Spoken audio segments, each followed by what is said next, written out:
Hello everyone, welcome back to my channel, or welcome if you're new here. My name is Dani and today I'm going to tell you the best and the most surprising books I read in 2020. I tried to make a list. I tried to order them for the ones that I liked more and least, but I ended up with 16 books that I just want to tell you about. They surprised me in different ways, or they were just the 5 stars that I read in the year, and I just couldn't condense this list more.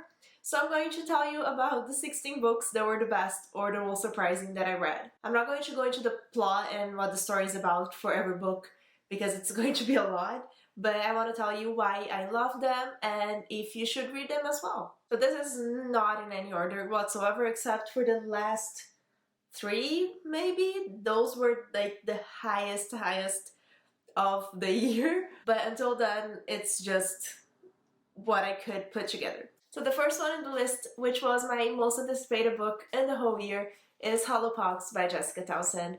I reread the first and 2 books in the series this year as well. They were also both 5 stars, but because they are rereads, I'm not putting them on this list.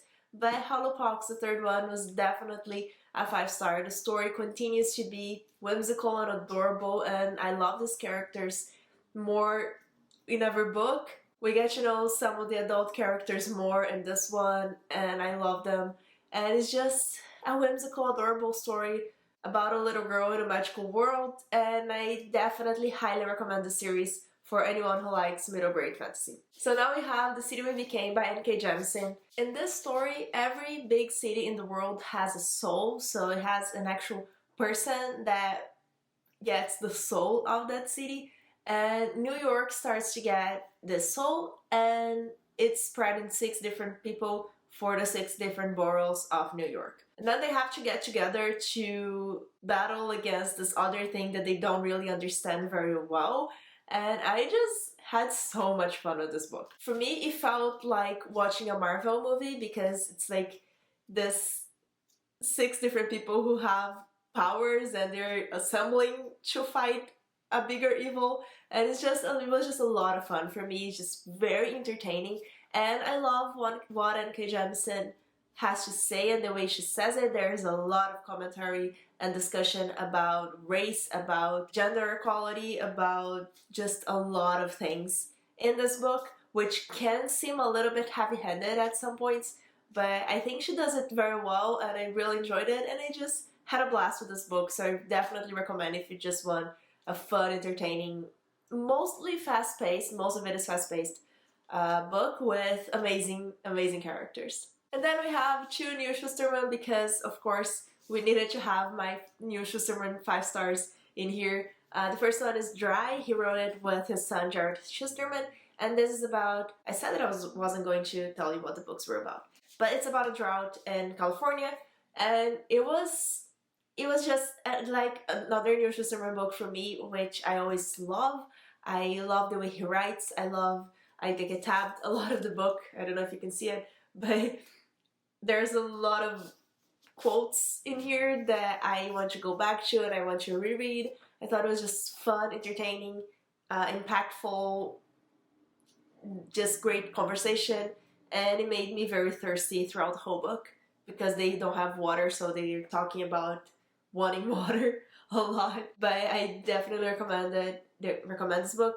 This is basically a dystopia, not even a dystopia, but it's a contemporary where they ran out of water, so it's speculative fiction but very grounded in our world. The second one is Bruiser, and this is again almost a way contemporary but with fantastical elements in it, because this boy who they call Bruiser has a specific power, gift, curse. I don't know what I would call it. I will let you read it and find out. And again, it was the way that he writes I really enjoy. It really gets to me, and I just love all of his books. But this book specifically was very surprising for me because there is one part here, we get the perspectives of a lot of characters, and I think it was just awesome to read from some of this perspectives that I wasn't expecting. And when we get Bruiser perspective as well, I was very surprised, and it is heartbreaking and heartwarming at the same time, mostly heartbreaking. And I think it's just a very underrated book that more people should read. But also, Challenger Deep was very impactful and surprising to me, and no one likes that book. So I don't know how to recommend this, but I would recommend it, and I hope more people pick it up. Then I have A Darker Shade of Magic by V. Schwab, first in a trilogy. I love the second half of this book a lot. The first half, not so much, but it was still a 5 stars because I was so excited to continue the series, and it was just a lot of fun how everything happened in the second time. I'm excited about these characters. I just want to continue it, and it was a 5 stars. Then we have Only Human by Sylvain Novelle. This is the third in the Themis Files trilogy. The first one is Sleeping Giants, then Waking Gods. It's a adult sci-fi series about giant robots, giant alien robots, and I really recommend the whole series. The last one was also a 5 stars for me. I really enjoyed the ending. I really enjoyed how the story went. It was very unexpected what happened here from the way that the second book ended. I think the ending of the second book was phenomenal, and then this book was also continuing that same vibe, which I really enjoyed, and I definitely recommend if you like sci-fi. Starting my second pile here. And then we have The Kingdom of Back by Mary Lou. This was more a surprising read than one of the best books of the year. I was just very impressed how much I enjoyed it. It being historical fiction with magical elements that are not things that everyone can see in the world. So just the girl, the main character in the book, can see these things that not everyone, like it impacts. It's kind of like a magical realism kind of thing, I guess, but it's historical fiction because it tells the story of Mozart's sister and Mozart himself, and about all the ways that she didn't have the same opportunities because she was a woman in the world. It also talks about this magical land called the Kingdom of Back. That was something that Mozart and his sister in real life, they actually had this fantastical world that they played in, and she makes it real in this book, and it was just very surprising how adorable I felt it and how impactful it was to read about a character that I honestly didn't even know existed. I didn't know Mozart had a sister who was also a music prodigy, and I'm just very happy to get to know her. And then another very surprising read for me was The Clocks by Agatha Christie. The reason why it was surprising was because I had started this book before and I read maybe like 100 pages of it and put it down because I wasn't in the mood, I guess. But when I picked it back up, it was a 5 stars completely. I really enjoyed it. It's the type of Agatha Christie that I love, just a cozy mystery that I didn't see coming, and there were a lot of details to wrap it all up in the end, and I really love this type of book, so it was a 5 stars, and very surprising that I hadn't finished the book before. And then still on the cozy mysteries, we have An Unwanted Guest by Sharon LaPena. This is very similar to the Agatha Christie vibes that I like. These people get stranded in a hotel and then someone dies, so they have to figure out who did it. And I just had a lot of fun with it. I kept guessing until the end. Some things I guessed, some things were surprising still. There was a lot to unwrap in the story, in the mystery, and it was just a fun time. As a mystery thriller, one that I definitely would recommend. Then I have Binti by Nettie Okorafor. This is the bind-up of the complete trilogy with a new short story, so there are 4 stories in here. And I loved especially the first and the second story. The first and the short story, I really loved the short story as well, but I think the series went downhill for me. I really liked how quiet it was in the beginning. This, I didn't say, but this is a sci-fi, very heavy sci-fi, like in space, and I really like how quiet and introspective it was in the beginning, and then we get to the end, I felt like the characters were inconsistent with what they were in the beginning, and I really didn't like the short story, the last story at all, the last novella, but the first one, oh my god, it's just complete 5 stars, and it was probably just me because I wasn't in the vibe. I think the vibe of the book changed a lot and I was in the vibe for what it was in the beginning, so I'll definitely still recommend you pick it up and check the whole trilogy. because the first one, it's definitely worth it. I have 2 Brandon Sanderson books on this list, but like I said, the 3 on the top that I'm going to leave to the end are the highest, most best things that I've read this year.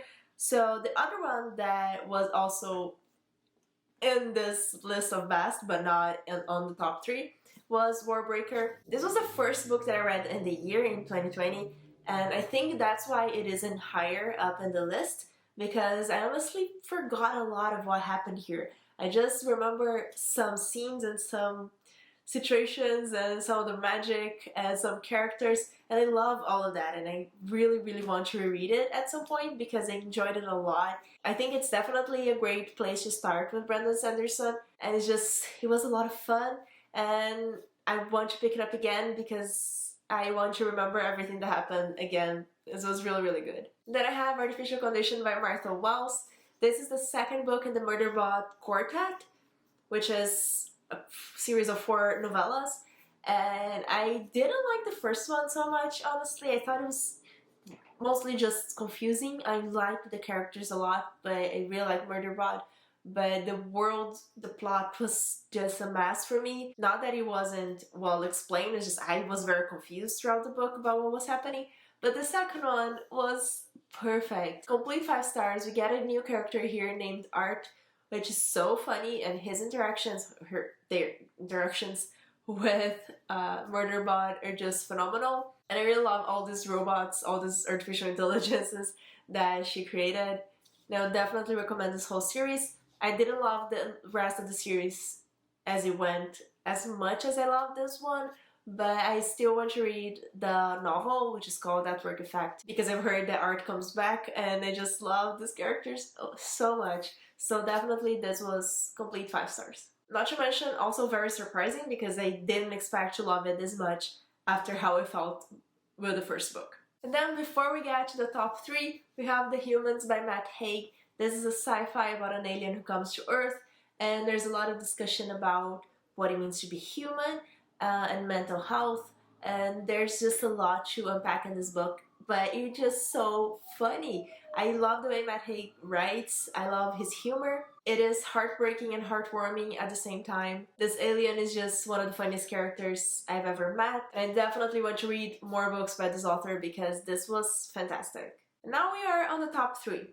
And the way I ordered this part was from least surprising to most surprising. So the book that I'm going to show you now is one that is on my top 3, but I was pretty much sure that it was going to be a 5 stars. I wasn't really worried about not enjoying it. I had a lot of reference from a lot of people that it would be something that I would love, so it definitely was. But I was not necessarily surprised by the fact that it was amazing.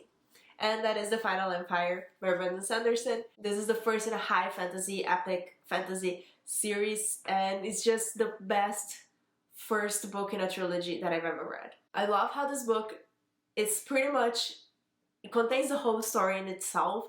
You'll get a little bit of what it's going to come next in the rest of the trilogy, but this is a whole story with beginning, middle, and end, and I just thought it was amazing. I finished the whole trilogy. All of the books were 5 stars to me, so the whole trilogy would be here on this list, but the first one is definitely the one I recommend the most, because if you've already read the first one, you know if you want to continue or not.